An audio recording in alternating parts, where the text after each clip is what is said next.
What's up, gamers? Today we're back looking at Tank, the new constructor to be added to the event store. You can get him right now for 2,800 gold. So we're going to be looking at how he performs in game. Oh, my PC just turned off. We're going to be looking at how he performs in game and what's the best weapons to run alongside him as a character. So let's jump right into it. His three abilities as a constructor: we have Going Constructor, which is his main ability, which he focuses around. We have Ball Rush and Plasma Pulse as the secondary abilities. His description: I put the action in action figure Tank. Because if you didn't notice, he's actually a toy. It's kind of freaky. I don't like the way his joints are put together by bolts and stuff. Yeah, it's kind of weird.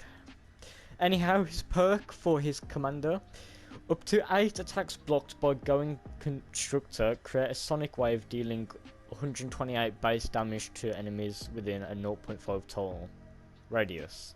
I don't know why I had such a hard time reading that. For his class perks, he has Kinetic Overload and Base, what most constructors do have. Looking at his stats, he's bulky, he's a constructor, he's got a decent amount of health, decent amount of shield.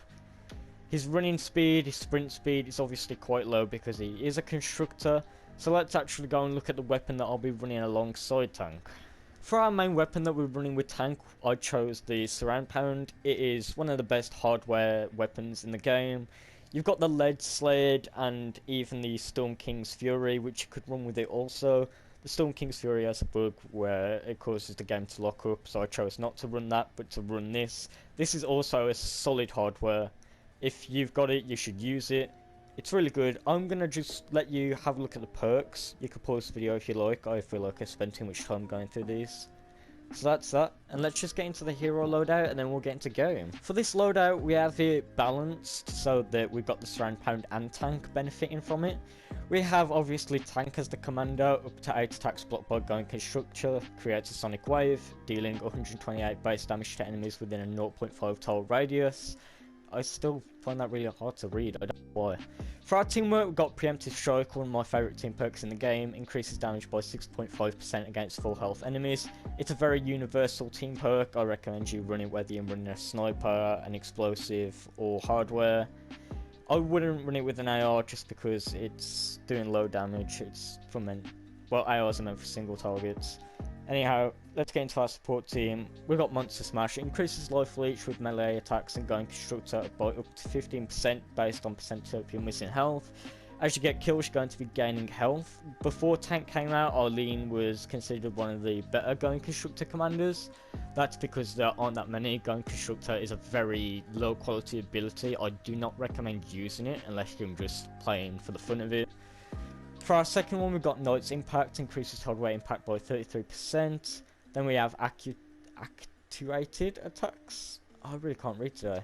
Increases hardware damage by 17%. Both of these are just to get the Surround Pound up. I'm not 100% sure it increases Going Constructors hardware damage and hardware impact. I'd assume it would, but don't take my word for it. We have Ghoulish Cackle, increases ability damage up to 37.5% based on the percentage of your missing health. This is run with all ability based builds. It's really good. When you're, surrounded by a horde, you're low on health, crack open the ability, you're doing bonus damage like heck. Why did I say heck? I'm really dragging this recording out, I don't know why. Hardware crit rating increases hardware critical rating by 17%. It's fairly obvious what that does. Let's just get on with it so you can go and watch someone else's video. Talking about watching other videos, if you haven't already, smash that subscribe button. It's really much appreciated. As well as the like button, that's pretty cool as well. But here we are against our first horde. It's a small encampment. Let's just use our Surround Pound, take out a few.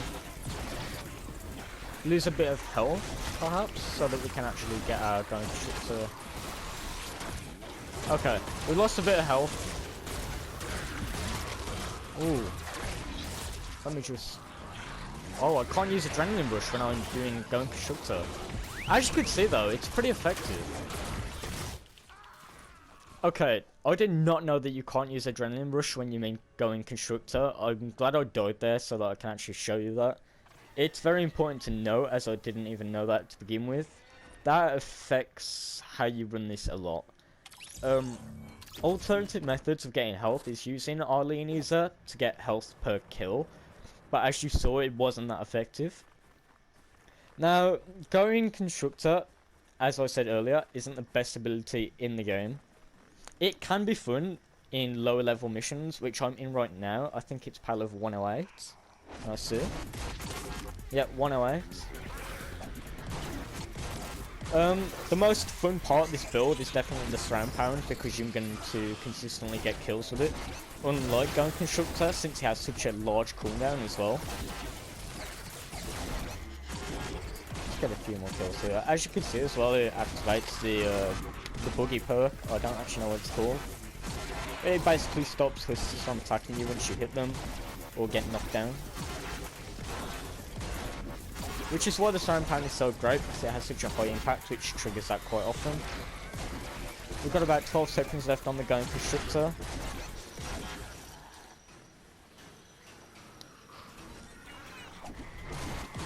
Get rid of this. Also, the heavy attack is something to note with this weapon. Where are you going? Let's try and find a group of mist monsters or a smasher to test going constructor on, because I'm actually concerned that this isn't actually a great hero. I mean, I knew it wasn't, but you know, for the sake of the video. Okay, I found a mist monster surrounded by a lot of enemies. I am not even going to assume that I'm going to come out of this alive, but let's just push right ahead without going constructor. 3 hits though on the mist monster. Whether it is a good ability or not, you can't deny that it has decent damage output. There's another horde coming in over here.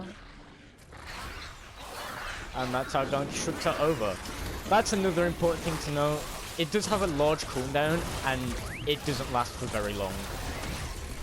Let's get our ball rush going, just to clear a few of them out.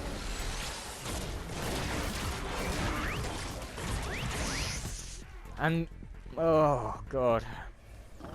It just isn't that great.